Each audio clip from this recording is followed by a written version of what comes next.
Chega deixando o seu like, comenta e compartilha, se inscreve no nosso canal.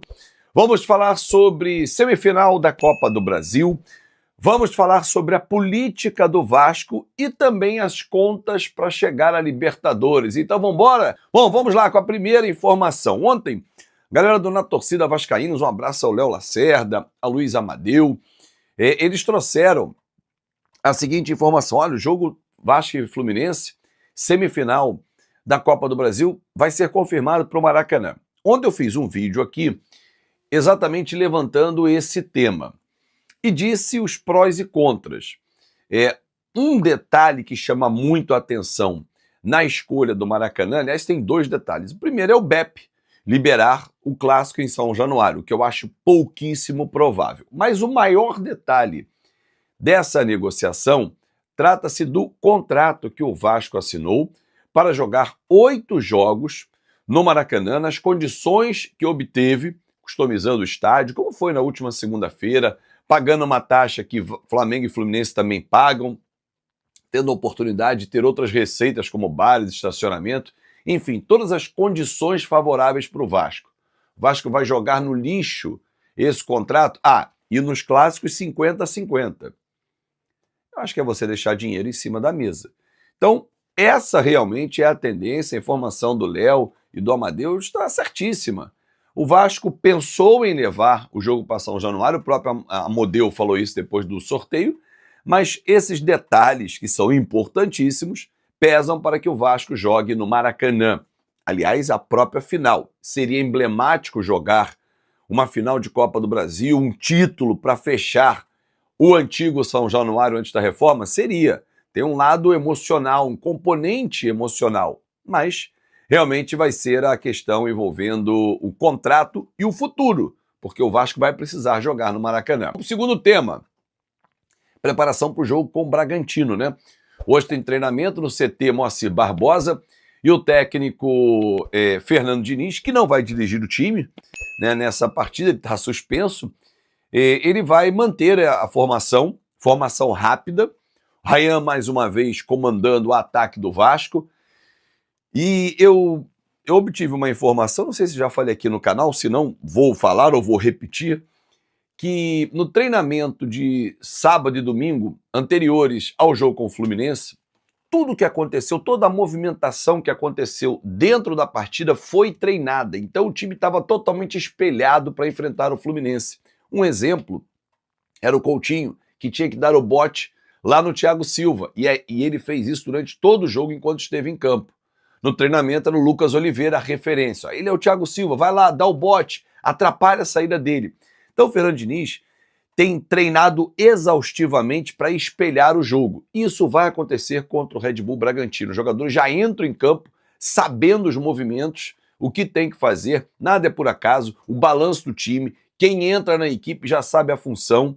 Quando o Rayan está em campo como 9, quando o Verratti entra, o Rayan vai para a ponta, todos já sabem as funções. O Nuno Moreira, que é um jogador que se destaca demais, né, na equipe do Vasco. Então, assim, o treinamento do Vasco é exatamente para espelhar o que é o jogo. E o Hugo Moura volta, mas fica no banco de reservas. O time vai ser o mesmo que começou contra o Fluminense. O Vasco hoje ocupa a 8ª posição do Campeonato Brasileiro.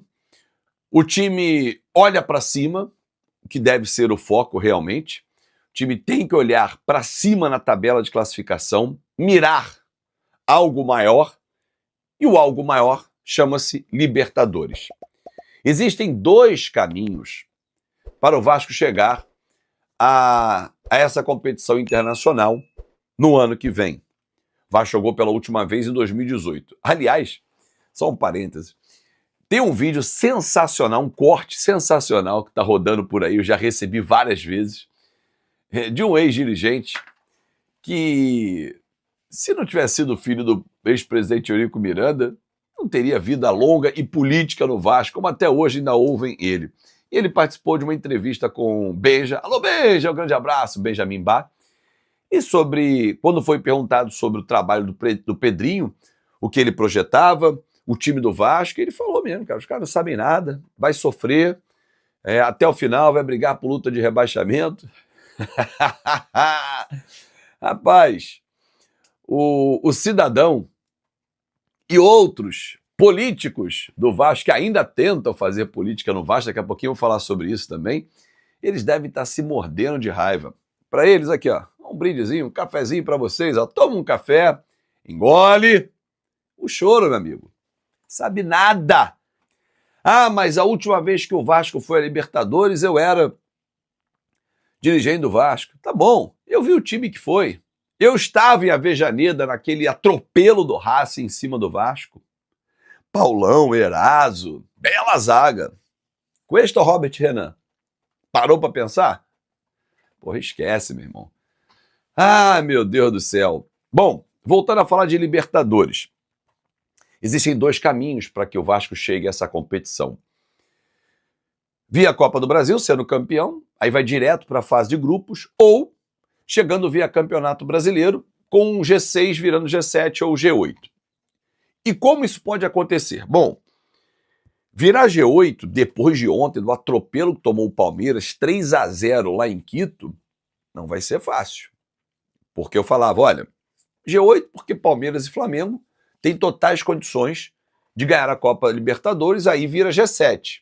Se o Vasco, eu sempre isolo isso, não ganhar a Copa do Brasil, Fluminense e Cruzeiro, que estão acima, têm condições, abre mais uma vaga. Mas ontem, Palmeiras tomou um atropelo, 3-0. O Flamengo levou uma vantagem mínima para a Avejaneda.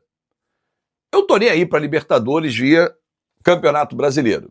Vou ficar feliz se o Flamengo perder o título? Qualquer torcedor vascaíno vai. Palmeiras? Não. Palmeiras a gente vai ficar chateado, porque é o nosso co-irmão paulista, nosso primo de São Paulo. Vamos ver o que o Abel Ferreira vai aprontar na volta quinta-feira em São Paulo. Mas, via Copa do Brasil, é bem possível. Mas vamos tratar de G7.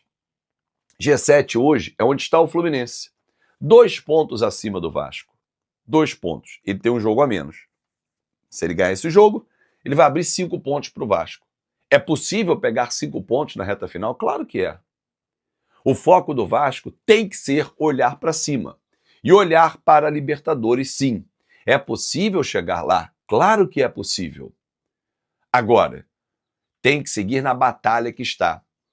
O Vasco tem vencido seus jogos, tem convencido, tem jogado com autoridade e as peças individuais rendido. Ryan está jogando uma enormidade, Coutinho voltou a jogar uma enormidade também, os nossos laterais da mesma forma, a nossa zaga, o volante Barros. Então, assim, o time do Vasco hoje é um outro cenário para que nós possamos ter essa crença em ir para uma Libertadores.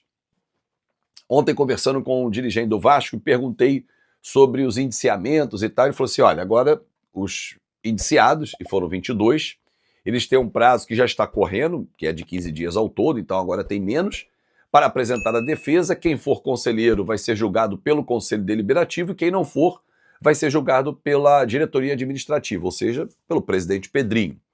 Então, se não for conselheiro, o julgamento vai acontecer na diretoria administrativa, tendo como base o indiciamento e o apontamento feito pela comissão de inquérito que levou em consideração tudo o que aconteceu na venda para 777 Partners, né? Tudo que envolveu o cenário e as penalidades, que vão de advertência até a exclusão do quadro de sócios. É algo muito mais grave. Advertência e suspensão talvez sejam punições mais aplicáveis nesse momento. Bom, mas claro que tudo depende da complexidade e de caso a caso.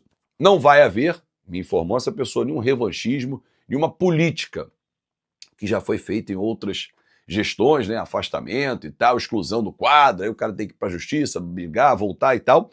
Nesse momento vai ser feito dentro da penalidade possível. Se o Pedrinho gosta ou não da pessoa, isso não vai entrar em questão numa decisão. É isso aí então, família vascaína, eu fico por aqui com um vídeo de informações do Vasco da Gama. Se você gostou, deixa aquele like, se inscreve no canal, ativa também o sininho de notificações para você não perder nenhum conteúdo do Gigante da Colina.